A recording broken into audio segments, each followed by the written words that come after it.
L'Évangile de Luc, chapitre 10. Après cela, le Seigneur désigna encore 70 autres disciples et les envoya devant lui, deux par deux, dans toutes les villes et dans tous les endroits où lui-même devait aller.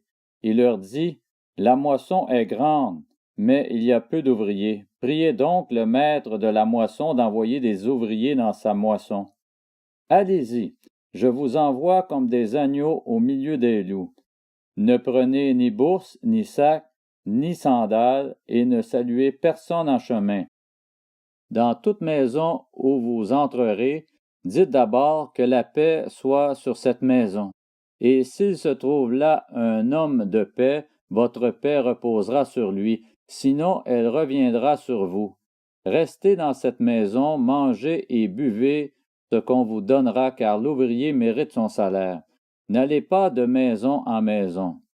Dans toute ville où vous entrerez et où l'on vous accueillera, mangez ce que l'on vous offrira.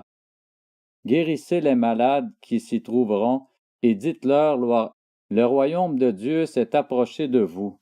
Mais dans toute ville où vous entrerez et où l'on ne vous accueillera pas, allez dans les rues et dites, nous secouons contre vous-même la poussière de votre ville qui s'est attachée à nos pieds. Sachez cependant que le royaume de Dieu s'est approché de vous. Je vous dis que ce jour-là, Sodome sera traité moins sévèrement que cette ville-là. Malheur à toi, Chorazin, malheur à toi, Bethsaïda, car si les miracles accomplis au milieu de vous l'avaient été dans Tyr et dans Sidon, il y a longtemps que leurs habitants se seraient repentis, habillés d'un sac et assis dans la cendre. C'est pourquoi lors du jugement, Tyr et Sidon seront traités moins sévèrement que vous. Et toi, Capernaum, qui a été élevé jusqu'au ciel, tu seras abaissé jusqu'au séjour des morts. Celui qui vous écoute m'écoute, celui qui vous rejette me rejette, et celui qui me rejette rejette celui qui m'a envoyé. Les 70 revinrent tout joyeux et dirent, Seigneur, même les démons nous sont soumis en ton nom. Jésus leur dit, je regardais Satan tomber du ciel comme un éclair. Voici, je vous ai donné le pouvoir de marcher sur les serpents et les scorpions, et sur toute la puissance de l'ennemi, et rien ne pourra vous nuire. Cependant, ne vous réjouissez pas de ce que les esprits vous sont soumis, mais réjouissez-vous de ce que vos noms sont inscrits dans le ciel. À ce moment même, Jésus fut rempli de joie par le Saint-Esprit et dit, je te suis reconnaissant, Père, Seigneur du ciel et de la terre, de ce que tu as caché ces choses aux sages et aux intelligents et les as révélées aux enfants. Oui, Père, je te suis reconnaissant que c'est ce que tu as voulu. Mon Père m'a tout donné et personne ne sait qui est le Fils si ce n'est le Père, ni qui est le Père si ce n'est le Fils et celui à qui le Fils veut le révéler.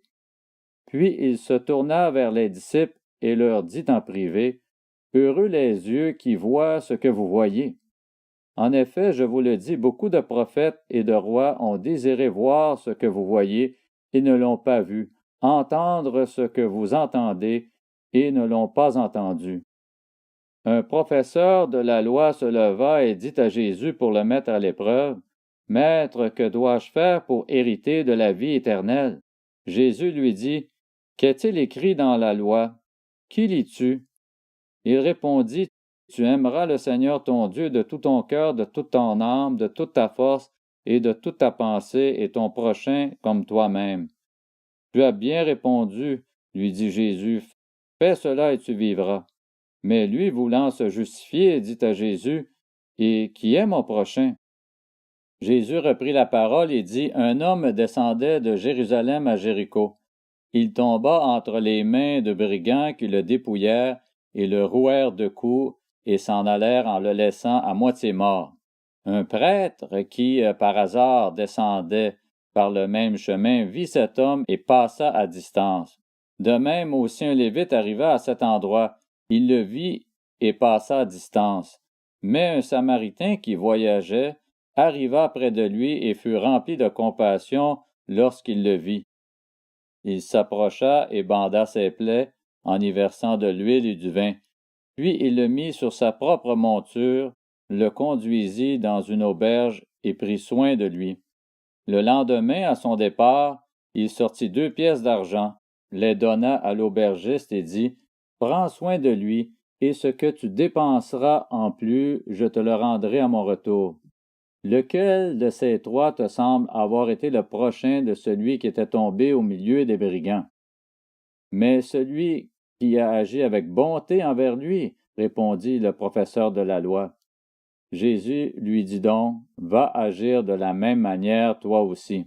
Comme Jésus était en chemin avec ses disciples, il entra dans un village, et une femme du nom de Marthe l'accueillit dans sa maison. Elle avait une sœur appelée Marie, qui s'assit aux pieds de Jésus et écoutait ce qu'il disait. Marthe était affairée aux nombreuses tâches du service. Elle survint et dit, « Seigneur, cela ne te fait-il rien que ma sœur me laisse seule pour servir? Dis-lui donc de venir m'aider. » Jésus lui répondit, « Marthe, Marthe, tu t'inquiètes et tu t'agites pour beaucoup de choses, mais une seule est nécessaire. Marie a choisi la bonne part, elle ne lui sera pas enlevée. »